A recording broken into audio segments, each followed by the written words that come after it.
আমরা যে বাড়িতে থাকি সেটি 2 তলা বিশিষ্ট।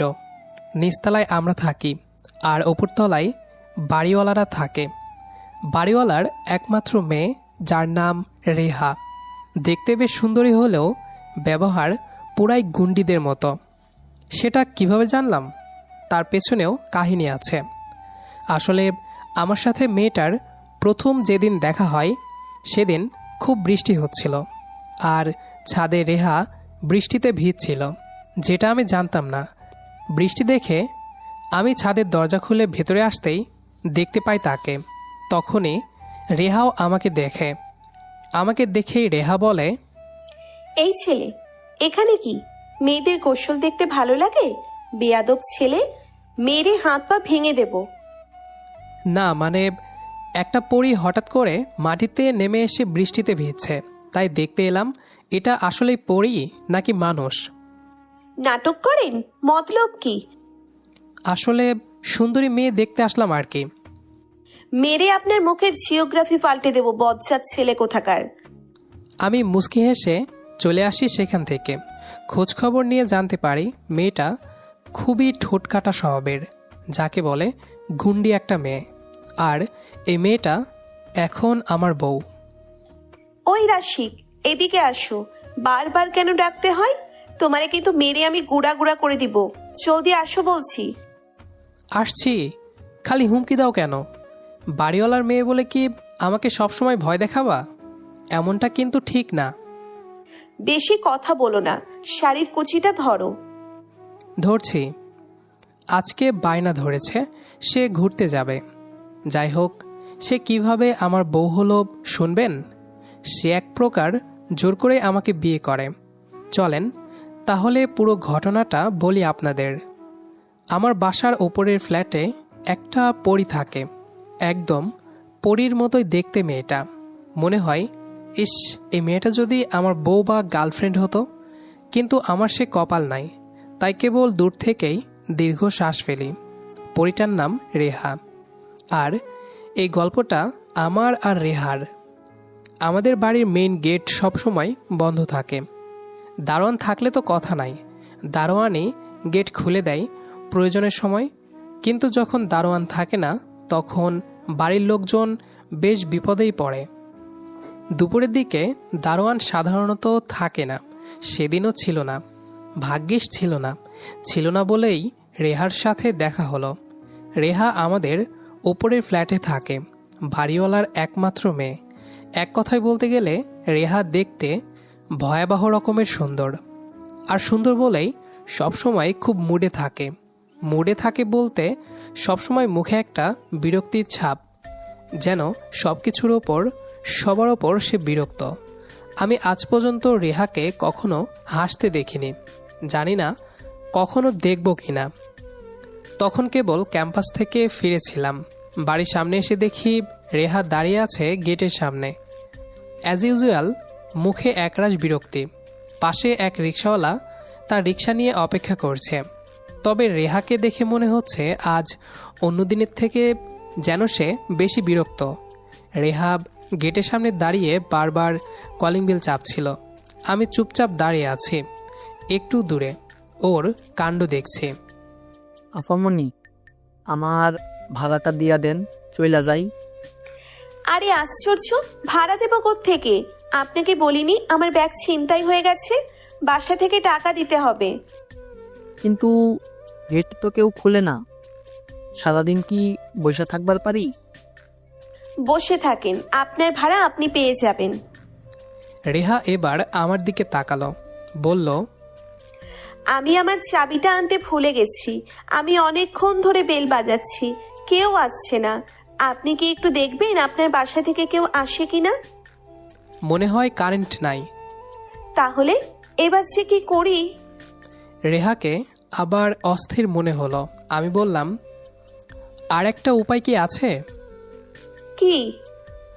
আপনি একটু সরে আসেন, আমার কাছে চাবি আছে। রেহাকে আমার ওপর বিরক্ত মনে হলো, অনেকটা বিরক্তি নিয়ে বলল, আপনার কাছে চাবি আছে? চাবি ছিল তো এতক্ষণ দাঁড়িয়েছিলেন কেন? প্রথমে বলা যেত না? আপনি এত চেষ্টা করে চলেছেন যে আসলে আমি সুযোগই পাইনি।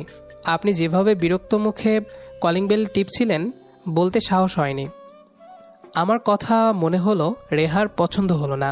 বলল, হয়েছে, ঠিক আছে, দরজা খুলুন এখন। খানিকটা হুকুমের মতো শোনালো। আমাকে যে এভাবে হুমকি দিল। আচ্ছা, এবার যদি গেট না খুলি? একবার মনে হলো বলি যে আমার চাবি আমি খুলব না, আপনার চাবি আপনি নিয়ে আসুন গিয়ে, কিন্তু তা বলা হলো না। গেট খুলে দিলাম। রেহা ভেতরে চলে গেল। আমি রিক্সাওয়ালাকে ভাড়া দিয়ে দিলাম। তাকে দেখলাম রেহা সিঁড়ি ঠেলে ওপরে উঠল। আমি এগিয়ে গিয়ে সিঁড়ির মধ্যখানের ফাঁক দিয়ে উকি মারলাম ওপরে। দেখি রেহাব তখনও বাসার কলিং বেল চেপেই যাচ্ছে, চিরপরিচিত বিরক্ত মুখে। আমি যে রেহাকে দেখছি সেটা ও হয়তো টের পেয়েছে। দেখলাম রেহাও সিঁড়ির ফাঁকা জায়গা দিয়ে আমার দিকে কেমন বিরক্ত চোখে তাকিয়ে আছে। আমি তাড়াতাড়ি বললাম, দেখুন, আপনার ঘরে চাবি কিন্তু আমার কাছে নাই, আগে থেকে বলে দিলাম। রেহার মনে হয় ঠাট্টাটা পছন্দ করল না। সুন্দরীরা খুব একটা ঠাট্টা পছন্দ করে না। আজও তার প্রমাণ পেলাম। ও কিছু বলার আগেই আমি ঘরে ঢুকে পড়লাম। কিছুক্ষণ পর দরজায় কড়া নাড়ল। দরজা খুলে দেখি রেহা। আমি দরজা খুলতেই আমার দিকে 50 টাকা বাড়িয়ে দিয়ে বলল, আপনি রিক্সা ভাড়াটা দিয়েছেন, এই নিন। আমি খানিকটা অবাক হলাম, ভান করলাম আর কি। বললাম, কি করছেন এসব? আর কই আমি দিলাম? আমি দেইনি তো। দেখুন, আমি জানি ভাড়াটা আপনিই দিয়েছেন, নিন। আমি কারো কাছে ঋণী থাকতে পছন্দ করি না। আমি টাকাটা নিলাম। টাকা দিয়ে রেহা ঘুরে চলে যাচ্ছিল। এমন সময় আমি ডাকলাম ওকে। শুনুন। রেহা ঘুরে দাঁড়ালো। বলেন। একটা কথা বলবো, শুনবেন? জি। রেগে যাবেন না তো? বললে বলেন, না হয় আমি যাচ্ছি। সবসময় এমন বিরক্তি মুখে না থেকে তো একটু হাসতেও তো পারেন। হাসলে তো আপনাকে মন্দ দেখাবে না। আপনি এমনিতেই অনেক সুন্দর। রেহা কিছু বলল না, পিছন ফিরে দোতলায় চলে গেল। আমিও দরজা বন্ধ করে দিলাম। রেহাকে আমি পছন্দ করি অনেক আগে থেকেই। ঘুরিয়ে পেঁচিয়ে এত কিছু বলি, কিন্তু মেয়েটা কোনো পাত্তাই দেয় না কখনো। আজও একটু চেষ্টা করলাম আমার ভালো লাগা বোঝানোর জন্য। পরদিন ওর সাথে দেখা হওয়ার পর মনে হলো সে আমাকে চেনেই না। বুঝলাম অন্যদিনের মতো আজও আমার চেষ্টা বৃথা গেছে। একটু মন খারাপ হলো আমার। আচ্ছা, আমি যে ওর সাথে এত ইনিয়ে বিনিয়ে কথা বলি, ও কি কিছুই বোঝে না? ওর এমন বেপাত্তা ব্যবহারে আমি নিজের মনকে বোঝাতে শুরু করলাম যে ওর সাথে আমার কিছুই সম্ভব না। ওকে যে রোজ দেখতে পাচ্ছি এই যথেষ্ট। এভাবেই দিন চলে যাচ্ছিল। তারপর আবার একদিন রেহার সাথে আমার কথা বলার সুযোগ এলো। রাতের বেলা। সেদিন রাতের বেলা কারেন্ট চলে গিয়েছিল। গরমকাল, প্রচণ্ড গরম পড়েছে। কারেন্ট গেলে ঘরে ঢোকা দেয়, কারেন্ট গেলে ঘরে টেকা দেয়। তাই ছাদে এসেছিলাম হাওয়া খেতে, কিন্তু হাওয়া খেতে এসে যে হাওয়া টাইট হয়ে যাবে বুঝতে পারিনি। যখনই ছাদে পা দিলাম, ছাদের একেবারে কোনায় একটা সাদা অবয়ব। এই বিজ্ঞানের যুগে বলতে লজ্জা লাগছে, কিন্তু নিজের চোখকে কিভাবে অবিশ্বাস করি। সাদা পোশাক পরে দাঁড়িয়ে আছে কেউ যেন। আমি ভয়ে কাঠ হয়ে গেলাম।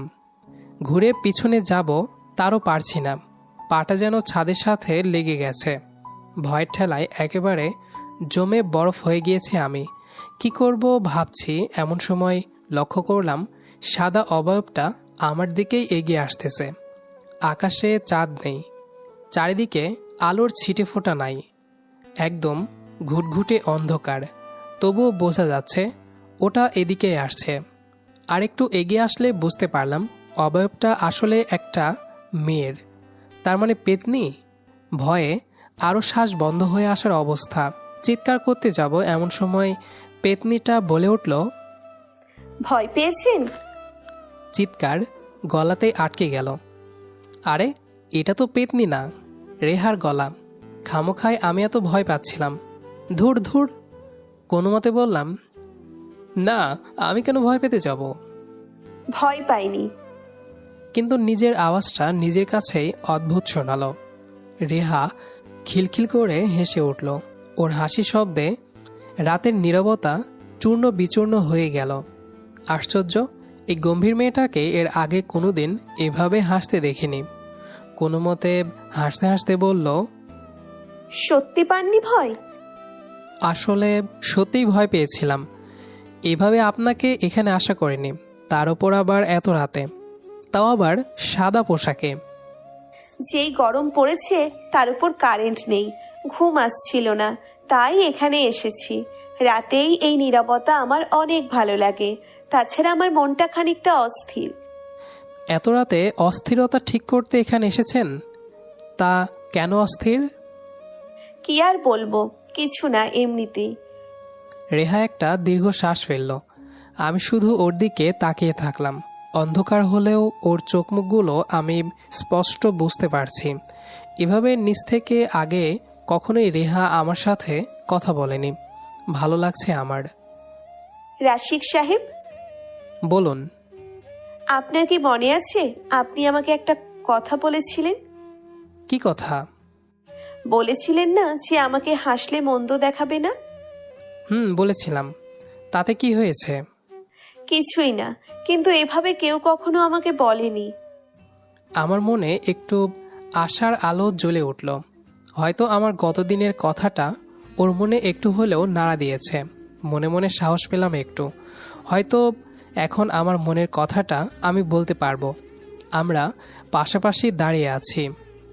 রেহা, আপনাকে আমি কিছু কথা বলতে চাই, যেটা আমার জন্য বলা খুবই গুরুত্বপূর্ণ। জি, বলুন। জানি না আপনি কিভাবে নেবেন কথাগুলো, কিন্তু আমি আলতো করে রেহার এক হাত নিজের হাতের মুঠোয় নিলাম। রেহা, তুমি জানো, কিছু অনুভব শব্দ দিয়ে বোঝানো যায় না। কিছু নাম মনে পড়লেই বুকের ভেতর কেমন একটা ঢেউ ওঠে। নামটা যদি হয় রেহা, তাহলে সেই ঢেউগুলো যেন সমুদ্র হয়ে যায়। আমি জানি না তুমি এখন কি ভাবছ। হয়তো কথাগুলো শুনে তোমার রাগ নয়তো হাসি পাবে, কারণ আমি ছাড়াও তোমাকে হয়তো অনেকে প্রপোজ করেছে। কিন্তু আমার মনের গভীরতা কোনো হাসির কিংবা তাচ্ছিল্যের খোরাক নয় রেহা। এটা এমন একটা তলহীন সমুদ্র যার নিচে তুমি ছাড়া কিছুই নেই। তোমায় ভালোবাসি, এই বাক্যটা খুব সহজ, খুব ছোট, কিন্তু জানো, এই দুইটা শব্দে আমি প্রতিদিন 100 বার মরি, আবার তোমার কথা ভেবে বেঁচে উঠি। রেহা, আমি চাই তুমি আমার সাথে প্রতিদিনের সকাল হও, প্রতিদিনের রাতের শেষ চিন্তাটা হও।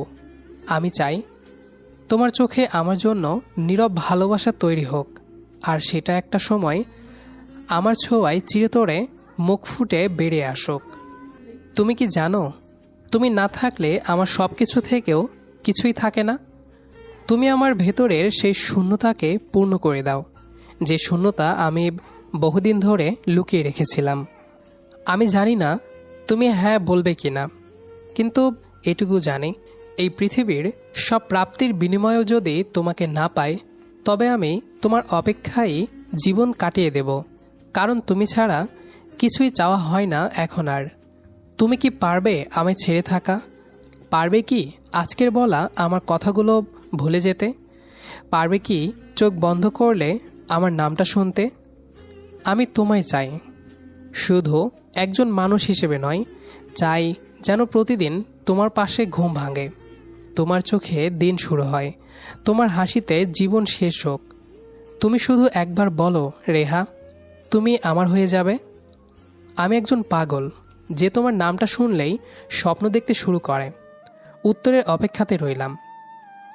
জানি না কিভাবে আমি এত কিছু বললাম, নিজেই অবাক হয়ে গেলাম, কিন্তু অবশেষে সবটা বলেই ফেললাম। অন্ধকারে দেখতে পাচ্ছি না, তবে ও মেরে গেছে তা বুঝতে পারছি আমি। অনেক সময় পর রেহা বলল, রাশিক, আপনার প্রপোজ করার ধরনটা আমার ভালো লেগেছে, তবে আমি খুব রকচটা টাইপের মেয়ে, তার উপর তোমার সিনিয়র আমি। এসব প্রেমেও আমার কোনো ইন্টারেস্ট নেই। মোর ওভার, প্রেম করলে ওসব ন্যাকামি ফ্যাকামি করতে হয়, ওসব আমার দ্বারা সম্ভব না। বাবু, সোনা, কেয়ার করা, সারাদিন খোঁজ খবর নেওয়া, হেন তেন, এত আমার পোষায় না। তো এসব কথা ভাবা বাদ দিন রাশিক সাহেব। আমাদের বাড়ি ভাড়া থাকেন, ভালো কথা, কিন্তু আর কখনোই এসব ঘুরিয়ে পেঁচিয়ে প্রপোজ করবেন না। কথাগুলো খুব সহজভাবে রেহা বলল, কিন্তু আদৌ যতটা সহজভাবে বলল তত সহজভাবে আমি মানতে পারলাম না। ভীষণভাবে কষ্ট পেলাম। আমার মনে কথাগুলো ওর মনে একটু নাড়া দিল না। রেহা যদি উল্টাপাল্টা কিছু বলেও চলে যেত তৎক্ষণাৎ, তাহলেও হয়তো এত কষ্ট পেতাম না। কিন্তু রেহা ঠান্ডা মাথায় এত কিছু বলার মাধ্যমে আমার ভালোবাসাকে তাচ্ছিল্য করে চলে গেল। আমার অনুভূতিগুলোকে নিয়ে রসিকতা করল। এসব আমি নিতে পারলাম না। রেহার কাছে খুব ছোট মনে হতে শুরু করলো। আসলেই তো আমি তো শুধুমাত্র একজন ভাড়াটিয়া। এরপর থেকে আমি রেহাকে এড়িয়ে চলতে শুরু করি। একই বাড়িতে থেকেও যেন ও নেই এমনভাবে চলি। ও সামনে আসলেও কখনো কথা বলতে যায়নি। আর কতই বা ছ্যাঁচড়া হব। আর কিছুদিন এভাবেই গেল, কিন্তু কিছুদিন পর আমি একটা পরিবর্তন দেখতে পেলাম। রেহা আমাকে দেখলে আমার দিকে তাকিয়ে থাকে। কয়দিন পর থেকে কথা বলতেও চাই, খেয়াল করলাম, কিন্তু আমি এড়িয়ে গেলাম। আর মায়া বাড়াতে চাই না আমি। এমনই একদিন বাসা থেকে বের হচ্ছি, রেহা আমার পথ আটকে দাঁড়ালো। কি ব্যাপার? কি? কি হয়েছে আপনার? কি বলছেন? আমার কি হবে আবার? আপনি আমাকে এড়িয়ে চলেন কেন? আমি আপনাকে এড়িয়ে চলবো কেন? কে আপনি যে এড়িয়ে চলবো? সরেন, আমার কাজ আছে। আমার কথায় রেহা অনেক রেগে গেল। বুঝতে পারছিলাম ইগোয়ালা মানুষের ইগোতে লেগেছে, কিন্তু এতে আমার কিছুই করার নেই। ওকে এড়িয়ে চলে গেলাম। এরপর কিছুদিন পর ছাদে ছিলাম বিকেলে। তখন রেহা ছাদে আসে। এসেই আমাকে জেরা শুরু করে। এই, আপনি আমার সাথে কথা বলেন না কেন? তাতে আপনার কি? শোনেন, আমাকে মোটেও এভাবে ইগনোর করবেন না। এসব কিন্তু আমার একদমই সহ্য হয় না। তাতে আমার কি? রেহা এবার ভীষণ রেগে গেল। এসে আমার কলার চেপে ধরল। শোন, আমার ধৈর্যের পরীক্ষা নিবি না একদম, খুন করে ফেলবো তোকে। রাগাবি না আমাকে একদমই। এরপর যদি ইগনোর করেছিস। এই বলে রেহা কিছুক্ষণ ওভাবেই ধরে রাখলো। তারপর হিসিস করতে করতে চলে গেল ছাদ থেকে। আমি ওভাবেই চমকে দাঁড়িয়ে থাকলাম। এটা কি হলে রে বাবা? এ কি সাংঘাতিক মেয়ে! আমি সিদ্ধান্ত নিলাম বাড়ি ছেড়ে অন্য কোথাও চলে যাব। বাসা খুঁজতে শুরু করলাম, কিন্তু যতদিন থাকবো ততদিন ঘরবন্দি অবস্থায়। বাড়ি ছাড়ার কথা বাড়িওয়ালাকে জানিয়ে দিলাম। বাবা মাকেও বুঝিয়ে রাজি করেছি। এখন বাসা পাওয়ার অপেক্ষা খালি। এই ঘটনার প্রায় 10 দিন পর আমার একটা কল আসলো। কল রিসিভ করে অনেক অবাক হলাম। আরে, এ তো রেহা। কি রে, কথা বলিস না কেন? কখন থেকে হ্যালো হ্যালো করছি। হ্যাঁ, মানে শুনছি, বলুন। এখনই তোরে একটা ঠিকানা দিব। তুই পাঞ্জাবি পরে সুন্দর মতো এখানে এসে পড়বি। কথা না শুনলে আমি আত্মহত্যা করব বলে দিলাম। সোজা চলে আয়। বলে ফোন কেটে দিল। আর তখনই একটা ঠিকানার মেসেজ এলো। জায়গাটা বেশি দূরে নয়। আমিও তৈরি হয়ে চলে গেলাম। গিয়ে একটা শক খেলাম। জায়গাটা কাজী অফিস। আর রেহা বসে যে দাঁড়িয়ে আছে তার সামনে। আমাকে দেখেই সোজা আমার কাছে এসে হাত টেনে কাজী অফিসে নিয়ে গেল আর বলল, এখন যদি বিয়ে না করিস তবে সুইসাইড নোটে তোর নাম সহ সমস্ত ডিটেলস লিখে দিব। চুপচাপ চলো। আমার আর কি, আমি তো আগে থেকেই ওকে ভালোবাসি। এখন ওকে সোজা বউ হিসেবে পেলে কি আমি আর অমত করব? করে ফেললাম বিয়ে। হয়ে গেল বাড়িওয়ালার সিনিয়র গুন্ডি মেয়েটা আমার বউ। যদিও পরিবারে একটু ঝামেলা হয়েছিল, তা আমার গুন্ডি সুন্দরী বউই সামলে নিয়েছে। গল্পটি এ পর্যন্তই। আমাদের আজকের গল্পটি আপনাদের কাছে কেমন লেগেছে সেটা অবশ্যই কমেন্ট করে জানাবেন। দেখা হবে আবারও নতুন কোনো গল্প নিয়ে। সে পর্যন্ত আমাদের সাথেই থাকবেন। আর পুরো গল্পটি যারা শেষ পর্যন্ত শুনেছেন সবাইকে অসংখ্য ধন্যবাদ।